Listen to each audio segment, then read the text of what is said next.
अस्सलाम वालेकुम। मैं ਤੁਹਾਡਾ ਆਪਣਾ ਯਾਸੀਨ ਸਾਜਨ। ਤੁਸੀਂ ਚੈਨਲ ਵੇਖ ਰਹੇ ਨੇ ਯਾਸੀਨ ਸਾਜਨ ਸਟੂਡੀਓ ਦੇ ਨਾਂ ਤੋਂ। ਤੇ ਅੱਜ ਆਇਆ ਹੈ ਭਾਈ ਹੋਰਾਂ ਕੋਲ। ਢੋਲ ਵੀ ਅੱਛਾ ਵਜਾਉਂਦੇ ਨੇ और गुलूकार भी अच्छे ने। भाई सजाद साहब बहुत अच्छा गाते ने और बहुत सोहनी आवाज़ है। और भाई होरां दा भाई जवेद होरी ने बहुत अच्छा ढोल वगाते ने, बहुत अच्छे जुमरी ने। आओ हम असीं सुनने आए इन्हां कोलों कि आपां नूं की सुणांदे ने। इंशाअल्लाह देखो, लाइक करो, सबसक्राइब करो और इस चैनल नूं देखो। ए छोटे मुंडे ने जी, की नाम है अपना? तसव्वुर अब्बास। ते जुमरी दे नाल आओ देखने आ, सुनने इन्हां कोलों।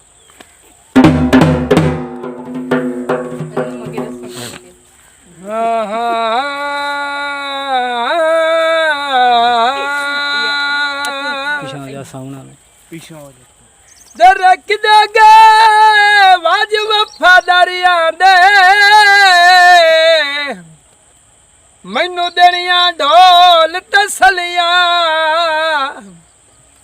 दरक दगिया कसमां तोड़ दिया ऐ तेरे मगर मुसीबतां झली।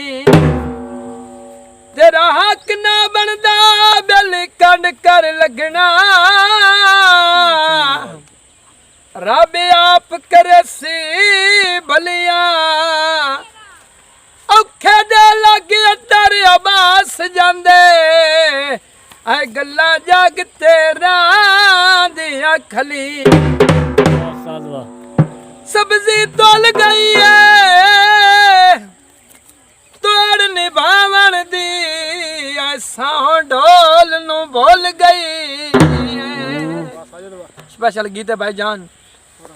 तेरा तोड़ निभाई सा प्यार ओ अल्लाह उत्ते 60 डोरियां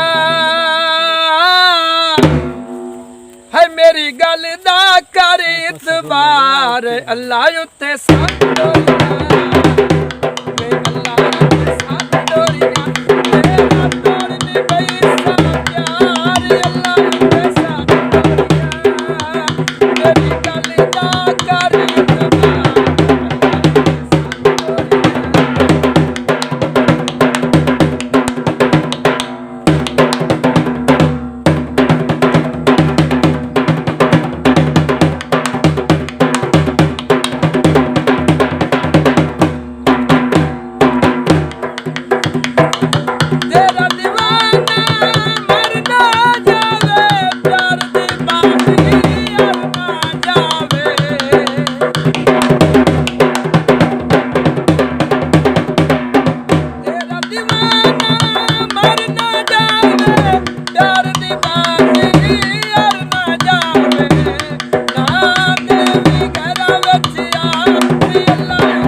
अस्सलाम वालेकुम। मैं हाँ ਤੁਹਾਡਾ ਆਪਣਾ ਯਾਸੀਨ ਸਾਜਨ। ਇਹ ਪੰਜਾਬੀ ਤੁਹਾਨੂੰ ਸੁਣਾਈਏ ਇਨਸ਼ਾਅੱਲਾ। ਇਹਨੂੰ ਵੇਖੋ, ਲਾਈਕ ਕਰੋ। ਉਮੀਦ ਹੈ ਤੁਹਾਨੂੰ ਪਸੰਦ ਆਵੇਗੀ। ਇਸ ਤੋਂ ਅੱਗੇ ਤੁਹਾਨੂੰ ਅਸੀਂ ਨਵੀਂ ਪੰਜਾਬੀ ਕੱਲ ਇਨਸ਼ਾਅੱਲਾ ਸੁਣਾਵਾਂਗੇ। ਓਕੇ। ਅੱਧੀ ਹੈ